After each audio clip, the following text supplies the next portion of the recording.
North. Heritage Hill Brewhouse and Heritage Hill North are the exclusive studio partner for Wake Up Call with Dan Tortora.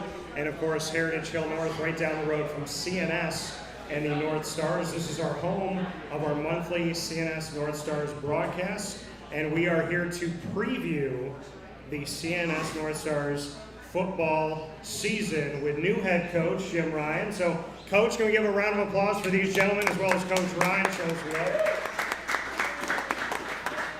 So I am here with quarterback and outside linebacker Marcus Reed, as well as running back and safety Anthony Johnson, and H-back and middle linebacker Connor Bednarski.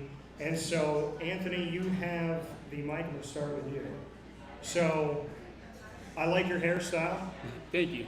Do you have the nicest one on the team, or is there somebody else that you would give it up to? I'll probably say Isaiah Ritter probably got it. You said Isaiah? Yeah, the one right in the front. All right, why'd you say Isaiah? I don't think he's agreeing with you, but... I just like the freeness of it. He just lets it do what it does. It looks good on him. You like the freeness of it, Yeah. right? Fair enough. So, Anthony, playing two different positions, obviously you guys do that throughout the team, but do you have a favorite of the positions that you play, running back and safety? Is there one that you prefer over the other? Probably not really. Both positions, I make really big plays. Obviously, a lot of people say defense wins championships. So, I like playing defense, like making big plays, catching interceptions, and making tackles. But running back wise, I like scoring the ball too, making big blocks. And so both ways I make big plays. So, best thing that you can say about Coach Ryan as he's the new leader of this team? Definitely the way he just fit into the program. He got to learn the players and he didn't try to barge in. He just let things happen naturally and just got to know the players more and he fits in. Fair enough. Connor, how are you? Good, how are you? Doing very well. So, Connor, for you, I was talking to Coach about this before we went on the air. There's nothing called a true tight end. H-back is the word that we got here. So, middle linebacker and H-back. Bring me into the H-back position and what your thoughts are on it in this offense. I mean, it's a whole lot of blocking for me. I like to get the ball a little bit more in passes, but a lot of lead blocking, just getting linebackers and DNs all the way, so coming here and getting scores and touchdowns. And you said it's a lot of blocking for you. What have you learned about your blocking ability? How have you become better as a blocker? You just got to be fully physical all the time. Run through people. Where would you say you've improved the most? Like, as far as blocking, catching. I think my speed's got a lot better from last year, catching the ball. And then on the defensive side, middle linebacker, you are the quarterback of the defense, essentially. Yeah. So for you, how confident have you become in kind of your voice, your message getting through to the guys in practice as you get ready for the season? Have you become more vocal and just kind of what you would say about that leadership? Yeah, I mean, I think from last year, I'm way more knowledgeable, knowing where things are going to be, and just knowing where people have to be lined up. For Coach Ryan, what would you say is positive about your new head coach? I think he just says all the right things, keeps our heads right, and I'm just happy he's here. Says all the right things. Like that. All right. It's good to hear. He's gonna keep this in a time capsule that you said that. Marcus, how are you? I'm good. How are you? Doing very well. So, Marcus, looking at quarterback and outside linebacker, we talked about linebacker being the middle linebacker being the quarterback of the defense, but you're on the outside. What can you say about that? Because in the world we live in, you got to protect the quarterback, right? Yeah. Got to keep you upright, got to keep you healthy. But being on the defensive side of the ball too, you get to hit people, you get to go after the quarterback. So what's that life like to live in a world of being the guy on offense and at the same time defensively going after that same guy? Yeah, I just want to stay physical because I can't really think about getting injured or anything like that because when you think about getting injured, you get injured. So I think just playing fast, physical, and playing hard it comes with it. Like you just try to stay up.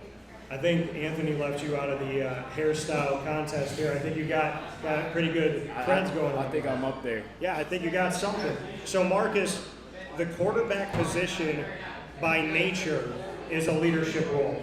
Sure. How would you describe being a leader in your mind? Like, what are the pillars of good leadership in your opinion? I try to be a vocal leader, but the most important, like, the best way to be a leader is just going out there and doing it. And I feel like if you just go out there and do it, that's the best leader you can be, and people just follow you like that. So just doing what you have to do day in and day out. Being an outside linebacker and spying on the quarterback, how have they helped each other of you kind of knowing what the defense is seeing in the field and then knowing how to read the mannerisms of a quarterback? Bring me into how they're helping you figure out how to pick apart offensively and defensively. Yeah, so I've been playing linebackers longer than I've been playing quarterback. So as a linebacker, I know what the quarterback is going to do all the time because I have that insight.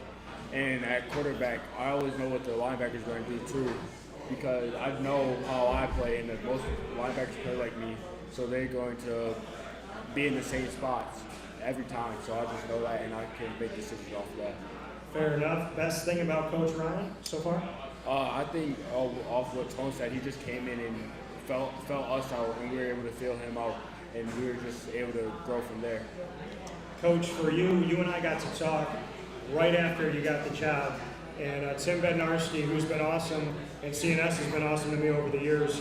I said to Tim, I was like, you got a new head coach for football. I'd love to talk with him. Within seconds, I had your phone number. And you and I got to speak on the show on Wake Up Call in the morning. What have these last few months been like for you, getting acclimated with the team and becoming their new leader? Yeah, I mean, the past few months, it's kind of seemed like a whirlwind. But, for us, I'm going to sneak you over here while you talk so they can see you. Sneak you this way? Yeah, there you go. Or this way. The process of feeling each other out as the coaching staff, coach being the new head coach, the players. Through that process, though, as these guys have already mentioned, it's just getting a chance to get to know one another. One of the first things I said to the guys is, I don't expect them to trust everything I say from the moment I stepped, into this role. So it's something that, we had to earn each other's trust, and that's kind of taken off at this point. And I think we're in a really good spot heading into our fourth day of preseason camp tomorrow. So just, really grateful to have a bunch of hardworking young men. Terrific support from the community. So it's been a great start so far. It's just been a whirlwind, and it's kind of to that point now where it's great. We're doing football. We're getting ready. We're preparing for that first big goal, which is scrimmage against Whitesboro, and then obviously that next step is going to be our first game at the Carrier. Yeah, and to get to start the season off at the Dome, it's such an honor, in my opinion, to be able to start off where things end, right? When your team gets to start the season in the Dome, it's a reminder to your student athletes that the next time we're in here would be to play for a sectional championship and then to play for states. So is that a message that you want to carry to them of saying, like, hey, if you like playing in this Dome, let's handle our business this year? Yeah, I don't really think I need to motivate these guys with that. They've been there, a lot of them, they've been in that position already. That's their expectation, is to be in that spot. So it's almost a home away from home for a lot of these guys who've been in that role already, who played in some big games. And so for us to start our season there is really special. Obviously a great arena. We're going to face a terrific opponent. And so these guys are going to be ready to go, but I think it does give them that extra motivation at the beginning of the season. It says, hey, this is where we're going to start, let's finish here as well. Yeah, and for you, taking over this program, like you said, it's a program that's had so much success, and there's a level of expectation that's come with it. You said the community has been great. How have you kind of, I don't want to say get comfortable, because we got to be uncomfortable, right? You got to be comfortable getting uncomfortable. But what about this job made you feel like, I want this challenge? Yeah, I mean, when you look around at the bigger picture of high school football, certainly in Central New York, Section 3, and then, the entire state, when you have an opportunity to step in this role, to step here as the head coach of CNS, it was kind of, as I mentioned to you when we first spoke, it's a little bit of a no-brainer. You have terrific athletes, you've got great support, you got a great facility, the administration's been great as far as supporting not only the program but myself stepping into this new role. So for me, it was kind of a no-brainer. There's a lot of work involved, obviously.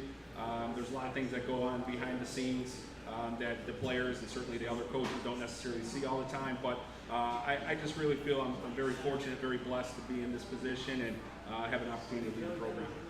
And I appreciate that. Happy to have you here, of course. Marks, I want to go back to you for a second here. Favorite quarterback right now, like in the NFL, if you could spend a day with any quarterback, who would you spend a day with and why? It would. My favorite probably Caleb Williams because I love the way he plays. Caleb I Williams? love it, and he just. Got a clap from coach and boos from your teammates. I love the way he plays. Just the way he can just develop anything and make a play anywhere. Well, and the thing about Caleb Williams, I had obviously the #1 overall pick. I had the opportunity to see him live a couple years ago. So I was down at the Goodyear Cotton Bowl Classic. Shout out to Scotty Rogers, the VP of Communications there. And they were playing Tulane, and it was an instant classic. I believe the game ended 46-45. I remember that Yeah, game. it was an insane game, and I remember watching Caleb. He did a ton of things throughout the game, but there was one play where he hikes the ball, he looks downfield, pressure starts coming, he moves a couple steps. Guys are trying to fly at him, and he's moving a couple steps like it's practice. Yeah. Sees the guy coming a little bit closer, he moves more to his left, he keeps looking downfield, he runs out to the left sideline, stops, plants his feet, and throws this ball down the sideline for a completion, 50, 60 yards ahead. And I'm thinking, this guy didn't look shaken, didn't look red. It's like he thought, no one's going to hit me, no one's going to touch me. And I remember looking at that game going, I don't know what anybody else sees on film, but I'm physically watching this in the arena right now, and this dude is for real. Yeah, he's definitely like that. He's just, the game comes to him so fast, but he plays at such a slow speed.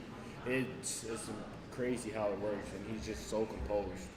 Do you think Chicago, over/under, that Chicago wins 7 games this year out of 17? I think over, probably like 9 and 7, Okay. somewhere around there. All right, Caleb Williams, we'll see. All right, Anthony, I want to go back to you for this. So running back or safety, you can tell me either position, but if you could spend a day with someone in the NFL of the positions you play, who would you spend a day with and why? Running back wise, definitely Derrick Henry or Alvin Kamara.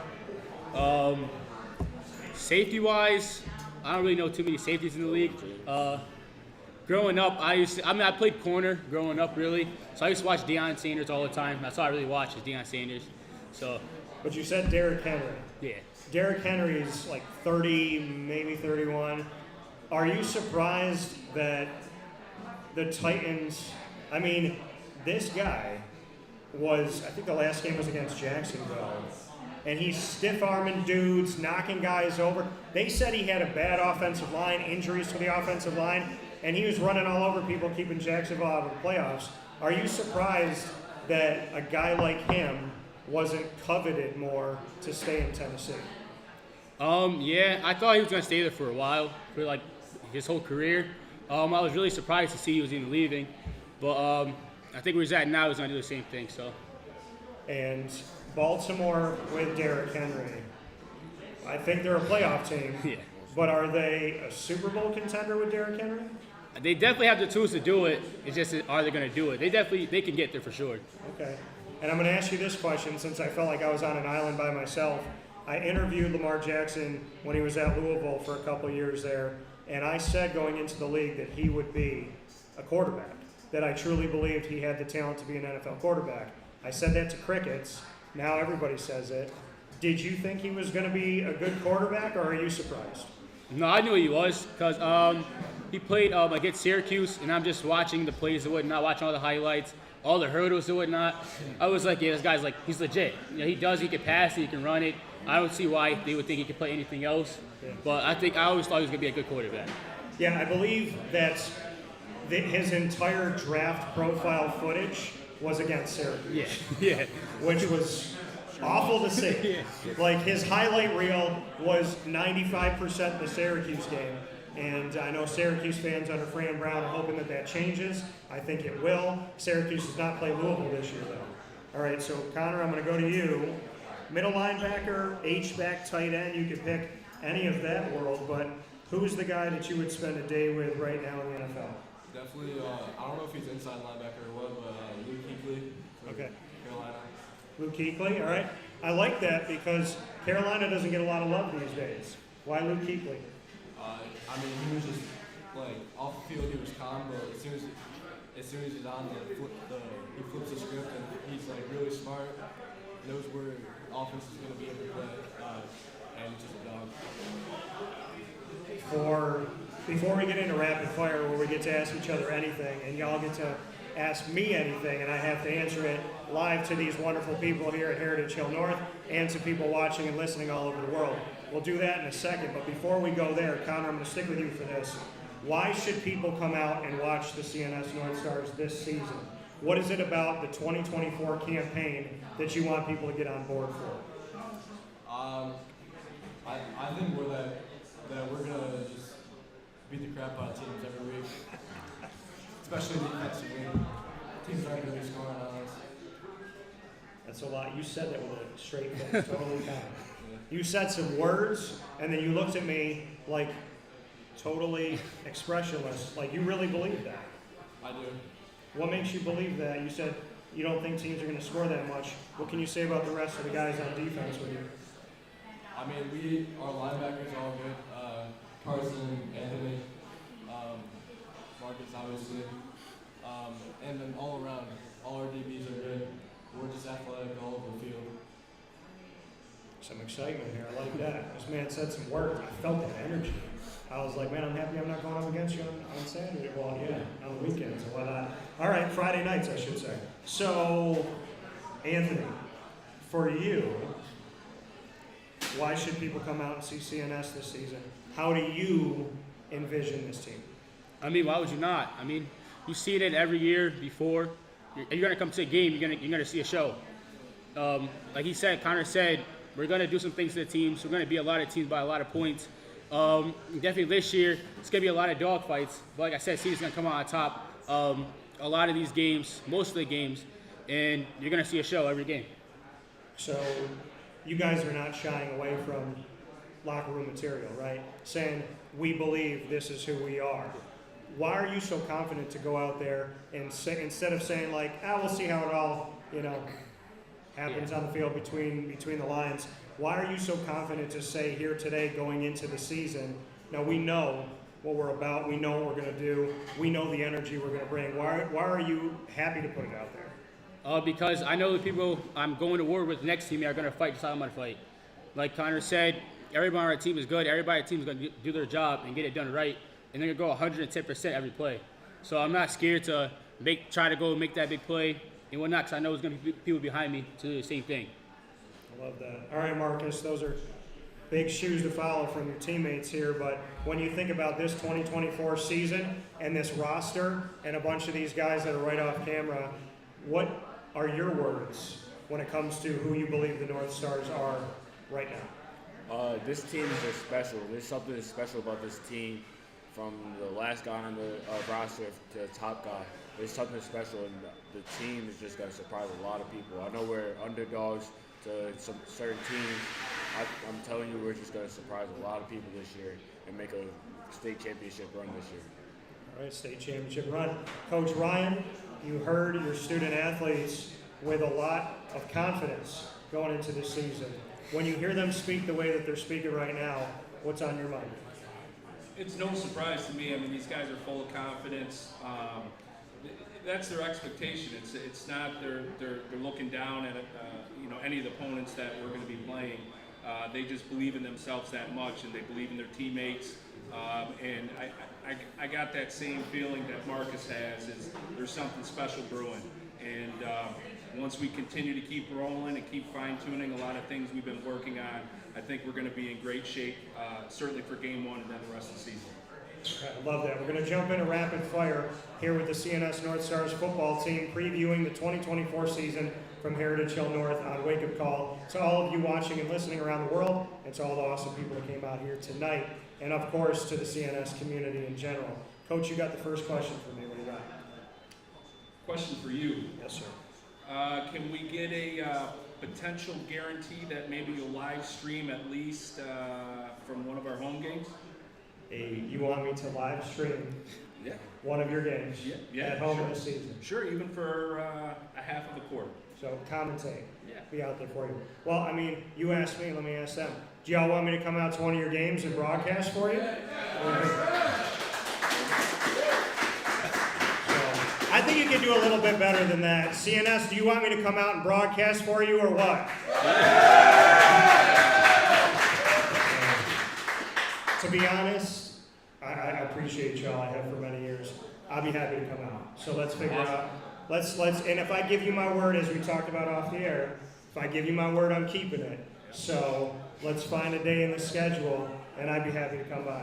Awesome. Love it.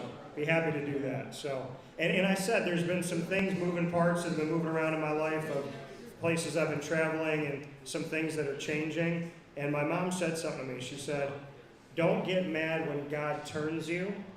Like, if he's putting you in a different direction, it's because you're done there and he wants you to go somewhere else. So maybe that's out to one of these games. All right, Coach, my question for you, let's go back to broadcasting since you put me there. If you and I were doing a show together and it wasn't about sports, what topic would you want to cover with me on a live show?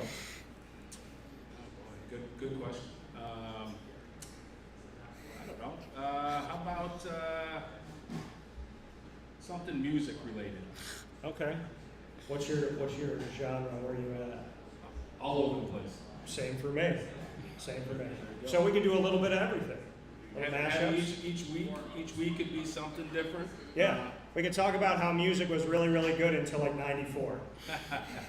And then it got better, but there was like a moment that was not great. And we could talk about the fact that Rick Ross does the same thing that Biggie used to do in his songs, which is that heavy breathing. Think about it. Biggie used to go, oh, like that. And that's what Rick Ross does. And nobody says that Rick Ross stole it. So they're either both just breathing heavily, or Rick Ross is doing a little Biggie right now. But I do like them both. I respect them both. I also call Kendrick Lamar Kanye 2.0. So I do. Kanye was good back in the day, and he's had some moments recently. But I think we can all agree that when you date a Kardashian, your career kind of goes down a little bit. It does. Good statement.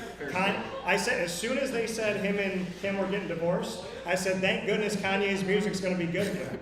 So, all right, Marcus, what's your question for me? How was the interview with LeBron Jackson? How was the interview with Lamar? So it's funny because I've been very blessed, and I thank God for this every day. I wake up and I don't feel like I'm working. And we've had a lot of wonderful people on the show, but I can remember when I talked to Lamar, and because they had a white, I remember the color of the cloth. I was down in North Carolina. I want to say we were in Greensboro, and it was him and Bobby Petrino, the head coach at the time, and there was a white cloth table, and he was sitting up there, and I don't remember what I asked him, which I'm sure it's on our YouTube channel, but I just remember being there, I was sitting in the front row, talking with him, and then when he got drafted, me going, like, I think this dude's for real. And, like, of all the quarterbacks I've interviewed, this is one of the top guys in the NFL. And it was crazy because back then he was, did people know Lamar, right? People talk about Teddy Bridgewater and other guys that came before him at Louisville, but did they know him? And then you fast forward, I had a Lamar Jackson rookie patch auto, card numbered to 75 or 99. It was a turquoise refractor, 3-color patch, and I had it for a while off my shoulder in the studio, and I sold it for almost $700. So I was like, not only do I thank Lamar for the interview, but thank you, Lamar, for making me some money over the last couple of years. So, but no, I mean, I don't, like I said, I don't remember exactly what I said to him. I just remember when he was out there in the draft, and I just went back to that moment where it was like him and I and a few other people in the room. And you're thinking like, how did I get to talk to that guy? Yeah. Which was really cool. And I believe that he had his hair was back that day. It's like he had different style going on. So it's weird the things you remember, like the cloth and the hair and all that. All right, so my question back to you, Marcus. Let's see here. Who is the one team that you cannot stand winning a championship in the NFL this year? The Patriots. So easy for you. I hate the Patriots. That is the correct answer, by the way. It is the Patriots. Yeah, I hate the Patriots. I'm a Seahawks fan, so. You're a Seahawks fan? Okay. Yeah, so. I don't think you have to worry about the Patriots. Yeah, no, not for a while. And I also have a prediction that Joe Milton III will get on the field at some point. He's going to play. He's going to play. He's got an arm. Yeah, a cannon. All right, Anthony, what do you got for me? My question would be, how long have you been doing this for? I am celebrating 21 years in November. Congratulations. Thank you. Thank you. Appreciate that. Thank you. So I started when I was 18, a couple months into college. And I'll never forget it. My buddy Brandon and I ended up being the best man for his wedding reception because they went and got married with just like their parents on a cruise. So I was the best man and got to be at the reception. He called me November 2003. I was doing laundry at Marywood University in Scranton, PA, 2 hours away from here. And I remember I had a blue collapsible laundry thing, and I was putting the last quarter in. And he called me up 12 minutes before the game, and he was like, hey man, the guy's not coming that was supposed to do the broadcast. I know that you always wanted to do this, and we talked about it. Do you want to come fill in? That started my career. I don't know what happened to my clothes to this day, but that started my career. I never gave up the broadcast seat my whole time at Marywood. I became the station manager for TV, the first sports director in school history, and then the rest of that is history, almost 21 years later. That's crazy. Congratulations. Thank you, man. I appreciate it. My question back to you, Anthony, is let's go to food. I'm hungry. So, what is the one food you can't live without? And secondly, what is the one thing in the grocery store that you walk by and you go, why would anybody buy that? I could say my parents, they can really cook. My mom's, she makes some really good candy yams.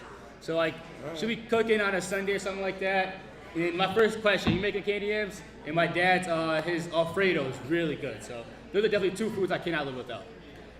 You just took care of mom and dad at the same time, and you've secured that whatever chores you had this week might be a little bit less. Maybe. Might get away with something. I hope so. And you get to remind them of this. Be like, remember when I told the world? Not you got, like I told the world about the yams and the Alfredo and all that stuff. Yeah, when you said yams, I got all bright-eyed because my grandmother made the best ones, and I make them now. So what's the one thing you go through at the grocery store and you look at it and you're just like, ew? There's some easy ones. I don't know, that's a hard question. I feel like I just stay in the certain aisles every time I go there, really. I don't really look around too much. What's something you wouldn't eat, though? My family knows I hate onions. Like, I can't, anything with onions, I just can't eat it. Okay. Definitely that and tomatoes. I can never eat things with onions and tomatoes. Onions and tomato. All right, nothing wrong with that. I was going to say black licorice. Oh, yeah, I hate black licorice too. That's disgusting. I haven't had it in a while, though. My godmother loves it, and I love her. But I think about her every time I say that people that like black licorice, there's something wrong with those people. But she's such a sweetheart, so she's my exception to the rule. Love you, Annie Lane. Please don't be mad at me. All right, Connor, what's your question for me? Who's like your favorite person or people that you got to interview? Well, I've lost track. There's been over 5,000 people on Wake Up Call, and we do other shows like an entertainment show and relationship show and some other stuff that we have. So, of the people that I've talked to, I would say it's so hard because like a lot of these coaches have become friends and a lot of these student athletes have become friends. Like I hope y'all know once you sit with me that like you guys are stuck with me. I hope y'all know that. But it's so hard it's hard to pick one, but the one that's watching over all of us from heaven right now is Floyd Little. And Floyd Little to me is larger than life. Every time I shook his hand or gave him a hug, I felt like I was like hugging a ghost, like he was a statue. I was like, how is this guy alive right now? Because he's like such a figure in sports and in life and in the community, and he's good to people. And we became friends, really, really close friends. And he got to meet my dad and some of my family. When my grandmother turned 100 years old, he did a video for her. So I miss Floyd like crazy. And his wife, Deborah Little, shout out to you, Deborah. She is such a sweetheart. I got to hug her last season at a game. And I got to tell her finally how much he means to me. I was like, I don't know if you know how much your husband, like what he meant to me in my life and continues to. But in my studio on the right side, so when you're looking at me on camera, I have Floyd Little's book and the Denver Broncos hat that he signed, looking at me every show. And really anytime I need advice, I could just think about Floyd and think about the things that he said to me that stuck. My question back to you, Connor. All right, being a Bednarski, tell me something about Pops that we don't know.